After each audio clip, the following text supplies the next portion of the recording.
and welcome to another episode of Gaga Knits. Welcome to a wet and grey Thursday here in South Wales. I hope you're all doing well and that you've managed to get some crafting in since we spoke last. I have been busy crafting but also doing things around the house and some gardening as the weather's been so nice. But I have got some things done. So today I've got some knitting to share with you, crochet, sewing, English paper piecing, and a new craft to me, and some upcycling. Put this chair here, for example, and a table, but I'll talk about those later. So let's get started with knitting first. I have been working on the Peacock's Eye cardigan, a pattern by Justyna Lorkowska, and this is how far I've got so far.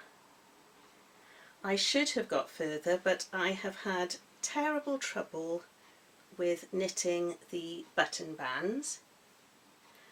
The peacock eyes that I was worried about knitting were fine, they were really easy. And obviously a button band is easy, but I just couldn't get the stitch count right. You had to pick up 2 stitches for every 3 rows. So I thought I did that the first time, and I picked up 105 stitches, and I did the button band row and the buttonhole row and the button band row, and cast off, just a normal cast off but with a bigger needle so it was a bit looser, and it was really pulling. So I unpicked it all and I redid it, and then I had 175 stitches, and then I did a stretchy bind off, but I only did the buttonhole row or rib, and it was all wavy and too big. It's a little bit like the Goldilocks and the 3 Bears. Then I did it again, and I worked out by using my gauge swatch. So you did, for the gauge swatch, it worked out at 9 rows for 1 inch. So I thought, well, if then I did 6 pickups in 1 inch, so that would be 6 rows in 9 rows, that would be the same as 2 in every 3 rows. And so I knit the band quite happily, and then realised the gauge swatch is actually for the stocking stitch with the thicker needle, the larger needle, and the rib I was doing was in the smaller needle and obviously rib, so it would be different. But it did work out, so that was a good way. I'm used to the old-fashioned English patterns, and they tell you exactly how many stitches to pick up, and then I can just divide the length and work it out like that. But it wouldn't have worked in this case because I did make my cardigan a little bit shorter, so it's not exactly the same length anyway. And so that took me quite a while to do, and I picked up for the sleeve, the first sleeve, and I've got all my little stitch markers that I got from Ellie at Craft House Magic, so that every time I did a decrease on the sleeve I put the little numbered stitch markers or progress keepers. So that was really helpful, saves me having to write it down all the time, and it fits nicely. It's got a nice drape to it, so I am pleased with it, but it has taken me, well, I was hoping to have finished it by now, and obviously I haven't because I was faffing around with the button bands. So that's my only knitting. I haven't got any finished objects, just my work in progress. And on to crochet. I have 2 finished objects, and the first one is my orangutan from Edward's Menagerie, and I crocheted this for Josh because he wants it as a mascot in his van, and it is very cute. I'm not sure if he really looks like an orangutan, but I'm getting used to his weird look now. And this wasn't as much fun to crochet as Johnny Jones the Rhino for Harry because of this first stitch. It really slows you down and it's quite fiddly in such a small thing. and when I finished, he was quite threadbare and I had to go over him a lot and use all of the rest of the yarn to make him a bit hairier, and he's still a little bit moth-eaten on the back, I think, but he's going to hang somewhere in the van like that, so you won't see his bare bottom. And I used Knit Picks Wool of the Andes, worsted weight in pumpkin. Now this is the same yarn, a different colour, but the same yarn as the moths really liked in my yarn stash last time, so I'm hoping that he doesn't get eaten when he's in the van. I was going to get some of those little wooden discs that are moth repellents and maybe put it around his neck as a little like a pendant, or what do you call those? Not a medallion. Well, anyway, I was going to hang it around his neck, but I haven't been able to get to the shops to get any yet, so maybe I'll do that because I don't want him to get eaten. And every now and then in the evenings I see a moth flying around and I'm like, my yarn! Anyway, I'm happy with him, and Josh can have him now because I said he couldn't have him until I showed him to you. See if you'll sit up there. Sit up there for me. And one of my lovely friends in work contacted me on Instagram to ask me to make her something. Now she has asked me, before we had to finish work for furlough, she asked me to make this then, and I hadn't got round to it.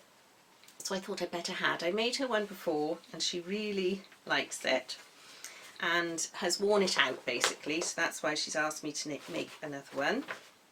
And it is, I made it in this, I kept it in this little bag that Davina from Little Workroom Crafts made for me, and it's the perfect size for a small crochet project.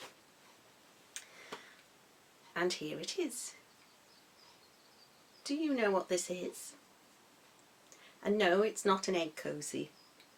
I made these several years ago for a craft stall, and I have discovered that craft stalls are really a waste of your time because people just, the amount of work that goes into things, and people want them for nothing, and I'd much rather make things for friends and family. I get the pleasure is from seeing them like things I make. So she requested this, and it is a key fob. So inside is a key ring, and you put your keys on there, and then you pull this up and they are tucked away out of sight. Now my friend likes to hang this on her bag, and she's a real fan of red and black because they were red and black last time, but I said I've got some cotton fabrics in my stash. I sent her some pictures and she chose this.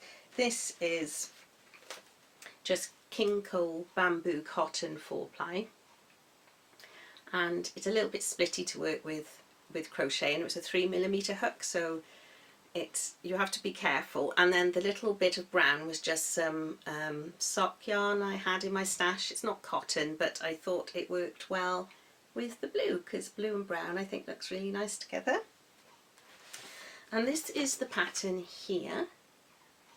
Now it was so long ago, I think it's probably a free pattern from a blog, but I will put all the information down in my notes, and any links and things like that I'll put there, so that I'm not sure, like I say, it's Thursday today, Friday in Wales the Welsh Government should be letting us know if the lockdown has, well, if the lockdown can be lifted slightly. I'm not sure what they're going to let us do. I don't know if we'll be allowed to go back to work yet. At the moment we can see people, but only in a 5-mile radius and outside, but so I don't know, but I'll keep this now for when I go back to work, and it'll be a nice surprise for her.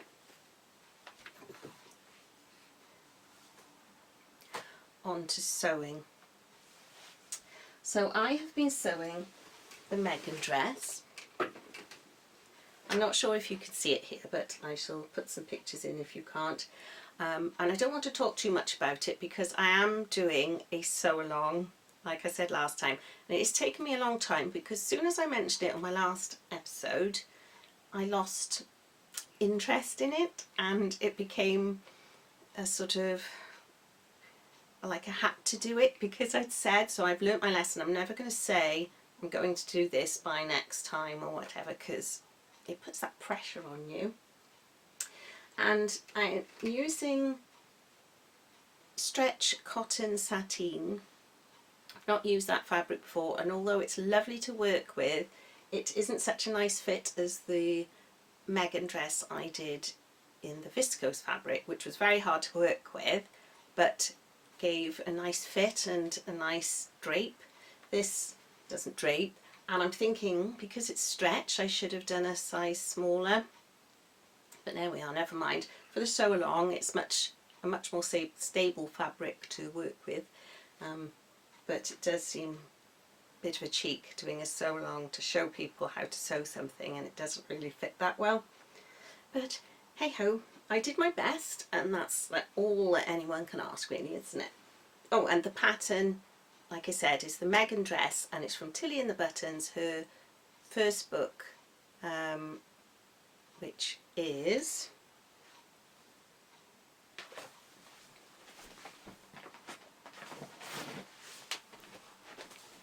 this one, because my mind went blank. Love at First Stitch. So I'll just leave that over there a little bit. I've got some notes to keep me on track, but I do find if I write notes I rely on them too much, but sometimes just staring at the camera my mind goes blank, so I need them. So that was the sewing. I think I've said everything about that I needed to. English paper piecing.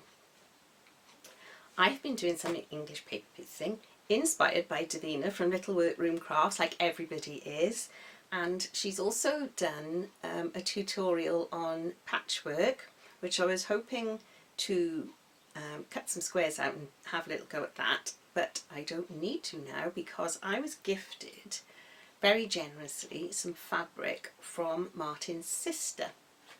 Now she heard that I had started getting into patchwork and making hexies and things from Martin, and she said, would you like some fabric? She'd had a sort out and she had some fabric that she didn't want, so I said yes, thank you, you know, great, because it all helps and fabric can be expensive, and even if it's just enough to practice on.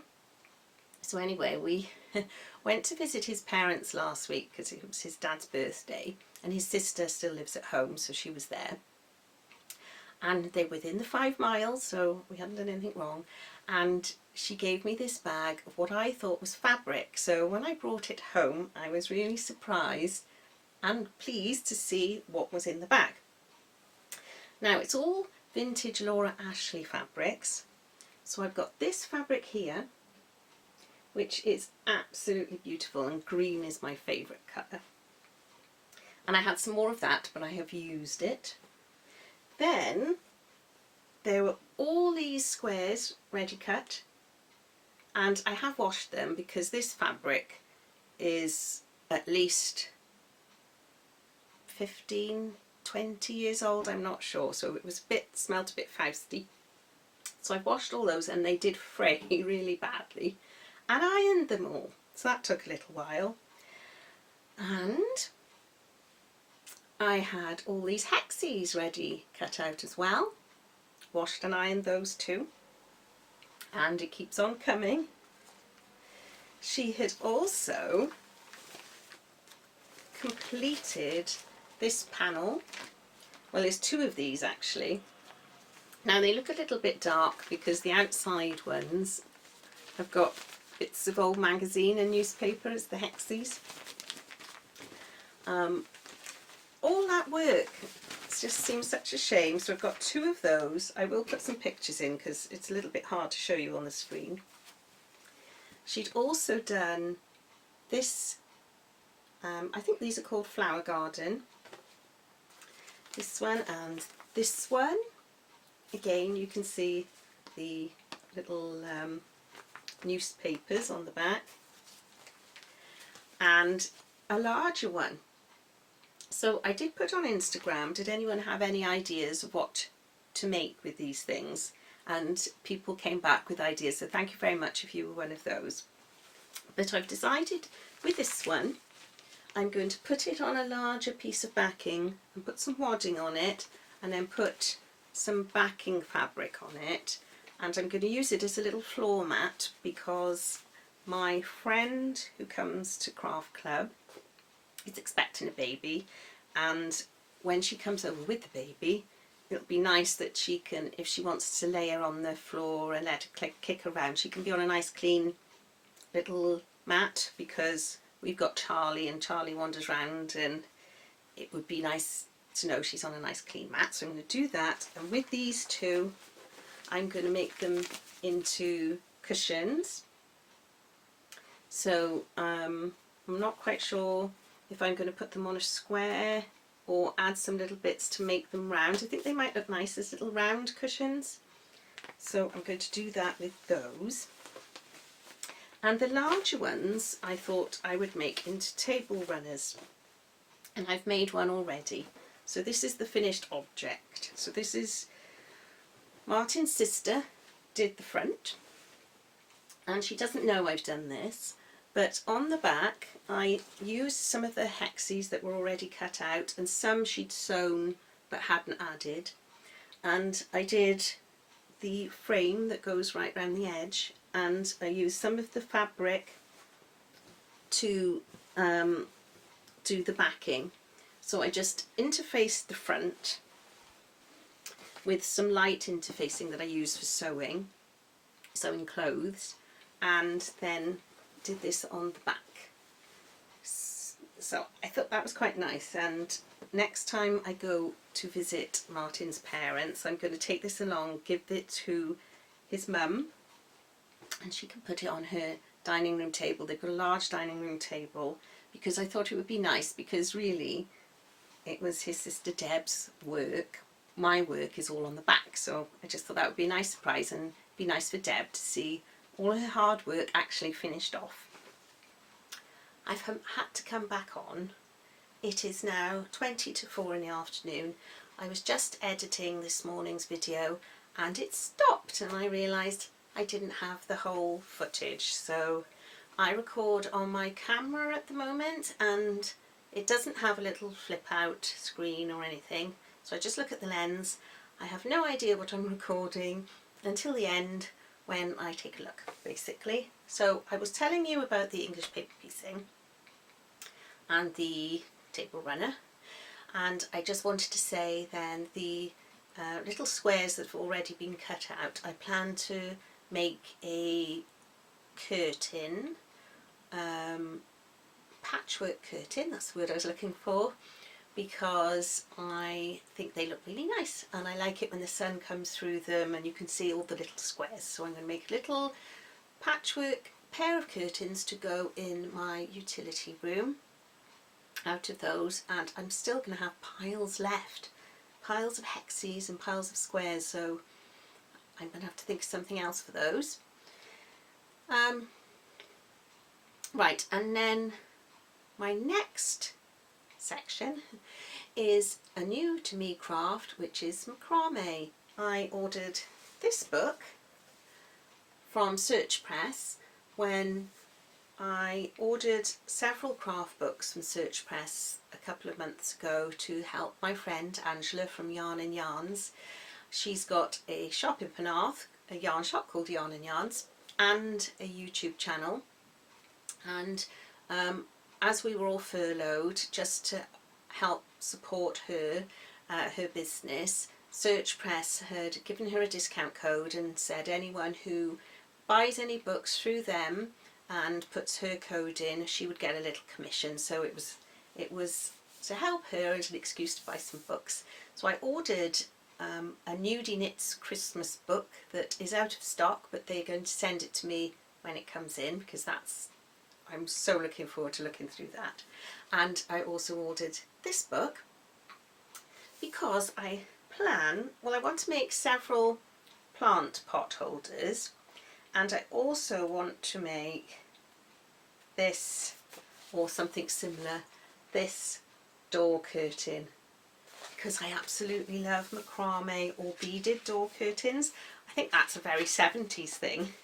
My grandma used to have a beaded door curtain between her kitchen and dining room, and I loved playing with it. I used to plait all the beads and just rush through them so they hear them all chink together. Used to drive her mad, but I loved it. So anyway, I was trying to copy one of the plant pot holders in here, and it was quite complicated. All I've learnt to do so far is the square knot, which I think is the very first knot that you learn to do. I won't bother looking for it now because I didn't actually stick to that pattern. I used the book to learn how to do this square knot, and then I just went off and did my own thing. So here's my first attempt, and I've just made it out of a ball of string that Jodie gave me from Home Bargains. It's only, I think it's like 50p or something like that. And these beads are from a little set I had, children's beads for making necklaces and things. And I did the square knot down as near as equal as I could. It's a bit wonky. And then you just split them and then put them back together in, it's a bit like plaiting hair to make the seat for the plant pot. And then I just did a knot at the bottom. So it's not the prettiest of items, but I love it. It hangs in my conservatory with this aloe vera plant in it, and every day I see it, it makes me smile, and that's what it's all about. And it's my first attempt, and I think it's always going to be my favourite. But I do plan to make some more, and Janelle of Rosery Apparel YouTube channel, her last vlog was how to make a macrame pot holder, so they must be very in vogue at the moment, and I watched that and she makes it look much simpler, so I'm going to follow along with that and make some more. Let me just put this back up a minute. And when we went to the post office for a walk the other day, they've got a little shop, and in the shop they had coloured string. Wow, look at those colours. I love them. And they're the colours in my curtains. I've got some vintage curtains, and they are blue, yellow, red, white, green. And I thought I'm going to make a plant pot holder to hang in my window with these colours. And I've also got my Rainbow of Unity crocheted one hanging in the window, and these colours will go with that as well. So I'm going to do that, and maybe as well, because they're different colours, that might help with my plaiting, because you do get a bit lost as to which strand you're supposed to be working on, or I do anyway. And I also bought some of this sisal twine in February when we were in Frome for my birthday, which seems like an age ago now. There was a little hardware shop in the high street, and I bought some of that. It's quite rustic, so I think that'll be for a nice heavyweight plant pot holder. So I'm going to get on and do some of those. And where did I put it? Somewhere. Here it is. It's because I've done it before and I'm having to do it again. This little plastic hoop came with my Peter Rabbit cross stitch from Aldi, and I asked Martin if he wanted it for anything in his shed, and he said no, just chuck it. But I couldn't throw it away because I thought, no, it's bound to come up with an idea for it at some point, and I have. So when you're doing macrame, it's really handy if you can hang it from something to do the plaiting. So I'm going to loop mine on here and hang it up somewhere so that I've got somewhere nice and firm to plait my strands from. There must be technical terms, but I don't know what they are yet. So I'm going to use that. And the only other crafty kind of thing I've been up to was the painting of this chair and the little table. And I'll put some pictures in, but the table was from my stepmum, and it is looking, well, it was looking very sorry for itself. It's quite stained and the top piece had split, and it wasn't very nice. And this chair was here when we moved in, and it was very dark wood, and it's quite low to the ground. I don't know if it was meant to be a rocking chair at one time, but it's very, very dark varnish on it. So I just thought I'd give it a try with this Wilko Cupboard and Furniture paint in satin paint, just in white.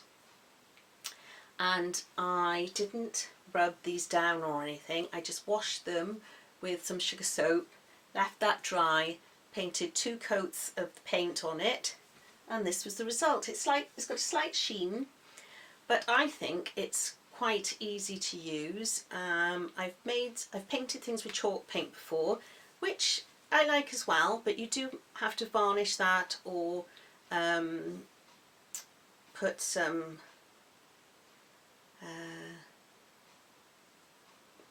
not gel, wax, or wax it. But this you don't, obviously you just paint it, and then you have to clean the brushes with terps, so it's not water based, it's solvent based. But I'm very happy with them, so I'll put some pictures in to show you that. And if you are thinking of upcycling and you're not too bothered about the finish, you could do it that way, or the best way is obviously to rub them down, perhaps apply a few coats of primer, and then this, and then I think they would look really nice. But I'm far too impatient for that. I just wanted to paint them, and I'm happy with the results anyway. I think it fits nicely into my craft room. So that's it for this week. Hopefully it's recorded this time, and I hope you all stay well and healthy and safe and get a chance to do some crafting. If you've liked this video, please give me a thumbs up. Please subscribe if you're not already. A couple of YouTubers that I follow have reached 500 subscribers recently, and I would love to do the same. I'm quite a way off that yet, but that's my goal, to reach 500, and then I'll do a giveaway. I have something planned in my head, but I may never get there, who knows, but with your help maybe I will. And if you've got any questions you want to ask me, please leave a comment below, or just leave a comment anyway, because I love receiving your comments and I always answer them, because that's when we have a bit of interaction and I get to know you and you get to know me. So as I say, take care, and I shall speak again soon. Hopefully my sew along with Megan will come out soon. I'm not sure if it will be of any interest to anyone, but I've tried my best, and it's good to try new things. Just be brave and try new things. So take care, and I shall see you all again soon. Bye for now.